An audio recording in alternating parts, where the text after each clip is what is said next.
your audience that might not be familiar with the story, the way I'll start with the kind of the most well-known story, tell you about the one that's maybe a little bit more, not as known, that happened the night before, although it has been known about since the 50s at least, as far as I know.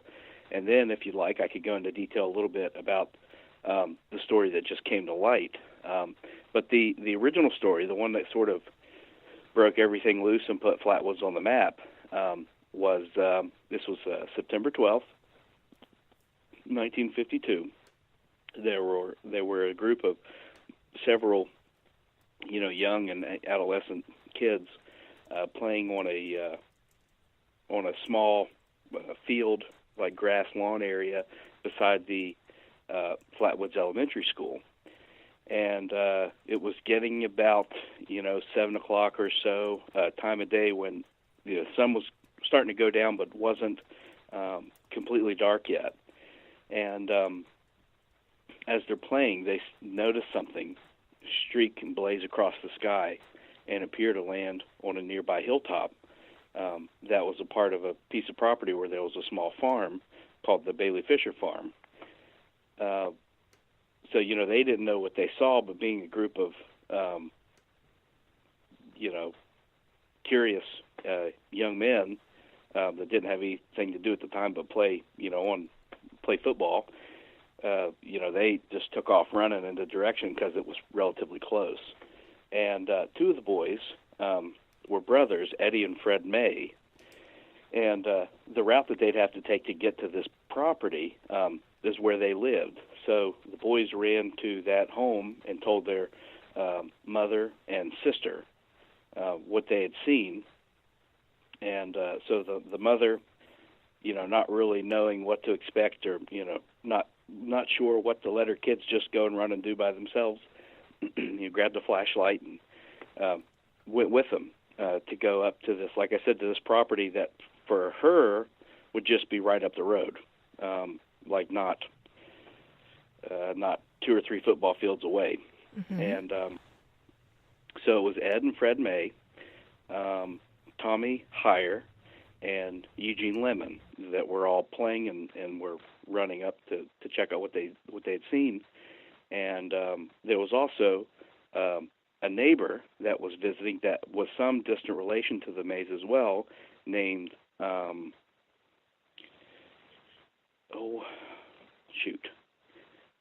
it's escaping me at the moment.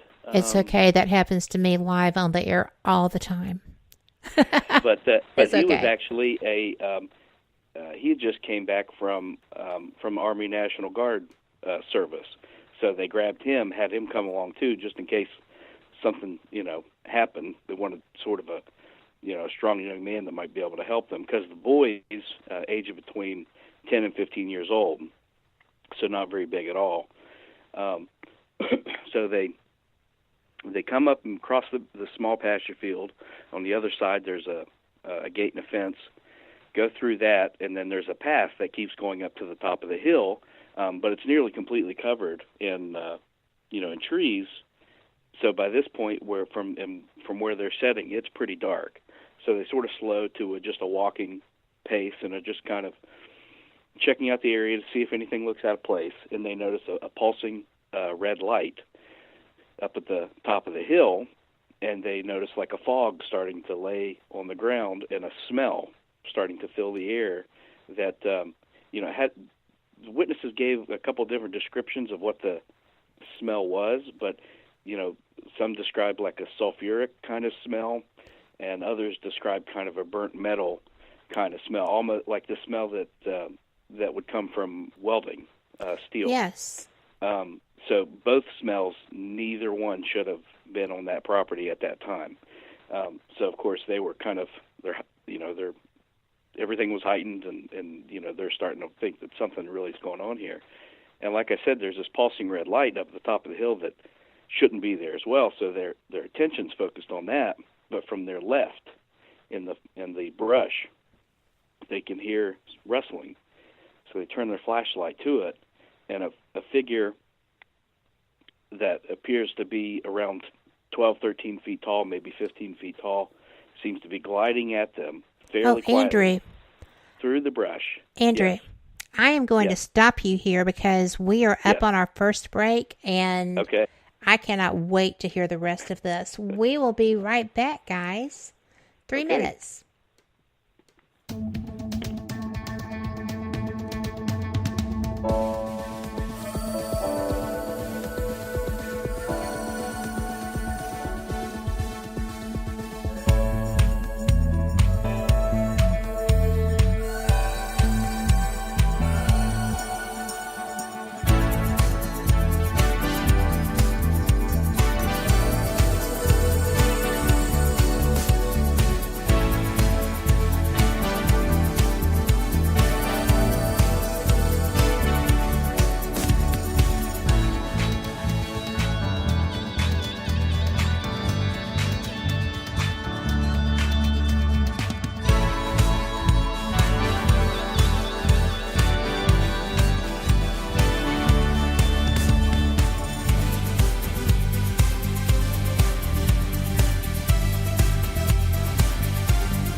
Listening to WBHM Digital Broadcasting, the best in paranormal talk, only on Paranormal Experienced Radio, broadcasting live out of Birmingham, Alabama. Welcome back. You are listening to Fate Mag Radio, and I am Kat Hobson, your host, joined tonight by Andrew Smith, who is just a fantastic guest. He is so familiar with the Flatwoods Monster experience. He has already shared new information that has come out relevant to extended experiences with this. And Andrew, we had just gotten to the part of this experience where these people, from children to a military gentleman and other adults, are seeing a monster coming toward them.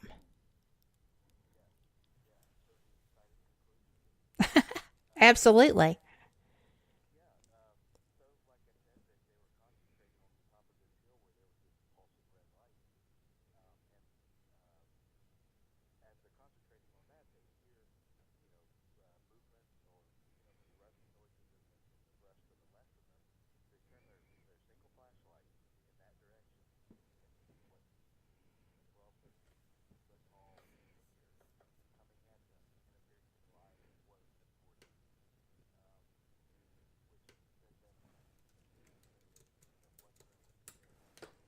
The flashlight, turned, ran back down the hills quick. Andrew, yes. I'm going to interrupt you because we're getting people in chat saying that they're not hearing you. Can we pick back up with where they had been focused on the flashing light, and they had one flashlight between all of these people, and the rest is yours. I just didn't want them to miss any of this. Well, no, that's okay. And, of course, I find it funny that there's one flashlight because the one mom would prepare. Absolutely. None of the rest would have. But so they're, like I said, they're concentrating on that pulsing red light, and to their left they hear, movement in the brush. So they turn their flashlight in that direction, and this figure, which to their perspective must have just been towering, but was around 12, 13 feet tall, coming at them, coming through the brush, and immediately, stricken with fear, drop their flashlights, turn, and run away. And now what the creature looked like kind of depends on the witness that you're asking and the time in which you're asking it. Because, of course, at that time, the person that people are going to interview and talk to the most is going to be, the adult, Kathleen May. And, she sat down with a police sketch artist and gave some descriptive details. One thing that remained the same amongst every depiction of the creature and every person that gave it is the height stayed pretty much the same. That there was a large red face or face-like structure with two large eyes type structures, either eyes themselves or maybe some sort of ports, with a large pointed shape behind the head, and again the height being about 12, 13, sometimes as high as 15 feet. But Kathleen May described this red face. She described the bottom of it appearing to be almost dress-like or fabric-like with drape-like folds, was actually one quote that she gave, and with hands that appeared to have like claws or claw-like fingers, long, thin fingers or appendages coming off of them. And later in life,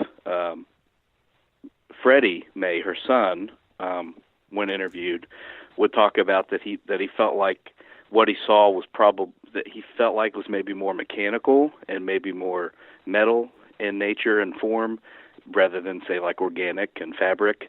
But his testimony would still say that whatever it was like a form he'd never seen before, one that shouldn't have been on that land, and one that to this day he couldn't identify as anything in particular or anything that he would be aware of. So whether that's extraterrestrial, whether that's some sort of secret, secret design, secret technology, that sort of thing, it can kind of run the gamut between those two poles, if that makes sense.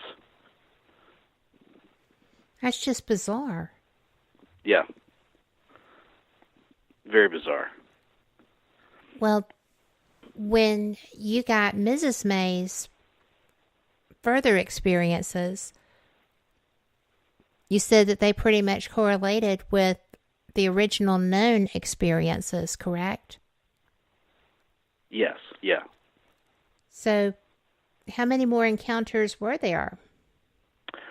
Well, the next night, there was an encounter that was, as far as I know, the earliest published recounting of the story to the media was in the 50s. I want to say the exact year was 1955, but I'm not 100% on that, in a magazine that was called Male Magazine, M-A-L-E, which I believe the target market for that was it was kind of like 17 for boys, the way that I understand it anyway. But there was a witness by the name of George Snitowski that came forward that he said that on September 13th, 1952, he was driving from Ohio to New York State through West Virginia, and it was at night. He was driving with his wife and his infant child, and the only thing he could remember as far as geographic location is he was somewhere between Clay, which is in Clay County, along Route 4, or Gasaway, which is along Route 4, which is in Braxton County, and that's about a 20-mile or so distance. some people theorize that his account happened in the Frametown area. I actually think it happened around Strange Creek, which is about 4 or